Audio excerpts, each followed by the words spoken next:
Assalamu alaikum wa rahmatullahi wa barakatuh. Bandiraɓe on kofnama on gelanama hayruji ɗiɗi duniya be alahira momoɗo biyeteɗo Abdoul Kadir Aboubacar. Inchallah mi warde noon be vidéo kesol dow ko larani téléphone Android, lawol ne watta a darna application téléphone maɗa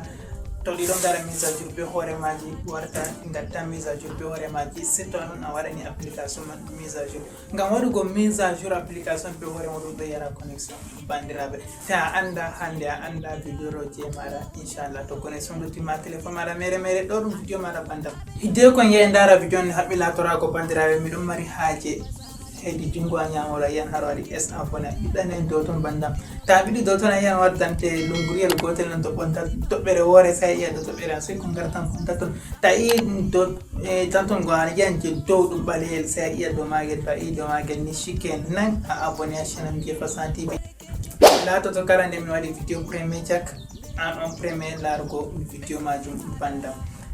to a latake an premier larugo vidéo man bo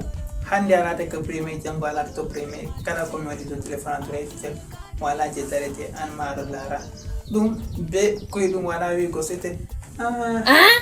ni wonnorake ha téléphone laranam de laranam ni ha téléphone am waɗi ni a sendiri be majum bandam. To ngam majum jehen daren jeɗo iga fuɗɗam hara gare bandam, to ɗum vidéo maɗa bandam mi hofnima mi nanakema hayruji ɗuɗɗi. Application connexion gratuite ɗon a famina, application connexion gratuite ɗon bandam, amma an tan mi yecci an mo larata vidéo an tan ta yiɗi application man lambaji am ha dow amma totira be amin inchallah min hokka on application majum banda e goɗɗo feere ka an tan an jar lara vidéo an tan mi wolwani. To an kofnama giranama hayruji ɗuɗɗi. Assalamu alaikum wa rahmatullahi wa barakatuh. C'était un côté à vidéo. Bandiraɓe a waɗanay like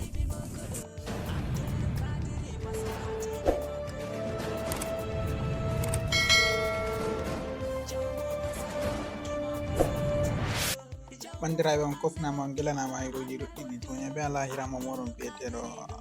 Abdoul Kadir Aboubacar Fasan TV for YouTube. Inchallah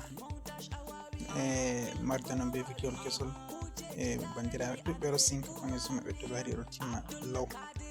to kadi marde noon be vidéo ngol to on laari ɗum connexion moɗon accan timmata law. ɗuɗi heewi application ji ɗo heewi nder téléphone moɗon banani ɗo fo application ji, so on tawa application ji go ɗiɗon ɗumano ɗiɗon yara on connexion. Noɗi yardata on connexion bandiraɓe, noɗi yardata on connexion kam application fu ƴami mise à jour, ƴami yiɗi waɗane ko mise à jour si a yiya ɗo waɗana hoore muɗum mise à jour be hoore muɗum. Application ngel a wala hutindira be muɗum mere ma a tawa ngel waɗi mise à jour be hoore muɗum, a yi mise à jour application pour hosa connexion. To ni warata e ha darna lawol waɗugo mise à jour application ji man acca yarugo ma connexion to tokkam nder vidéo man banani. Amma hidde ko a tokkam nder vidéo man ɗo mi yiɗi a yaha abona ha chaîne ami je Fasaha TV,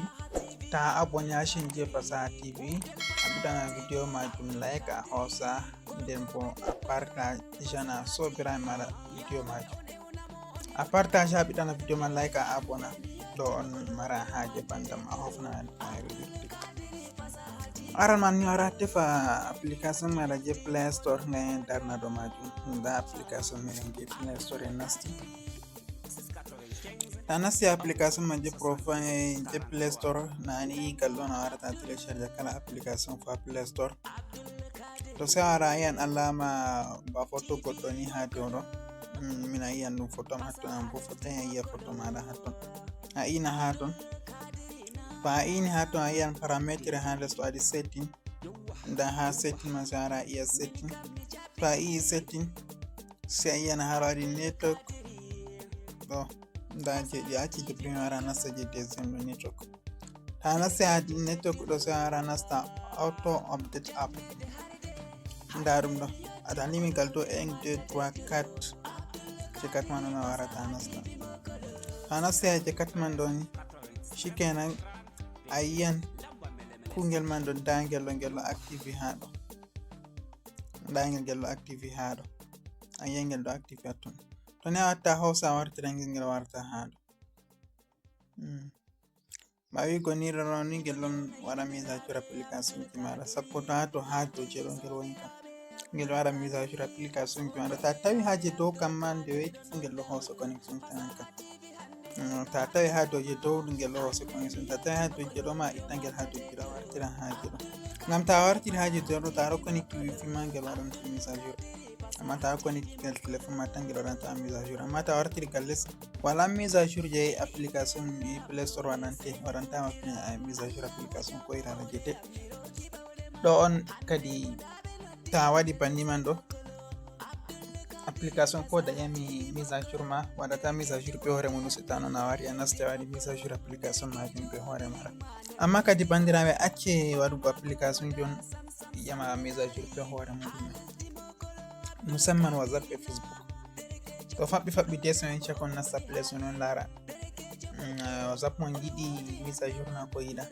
on waɗa.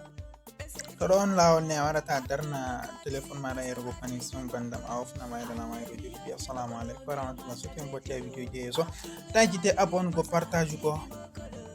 dango vidéo meɗen ɗo like. Assalamu aleykum warahmatullah. Jawala jam yalla jam hirta pat.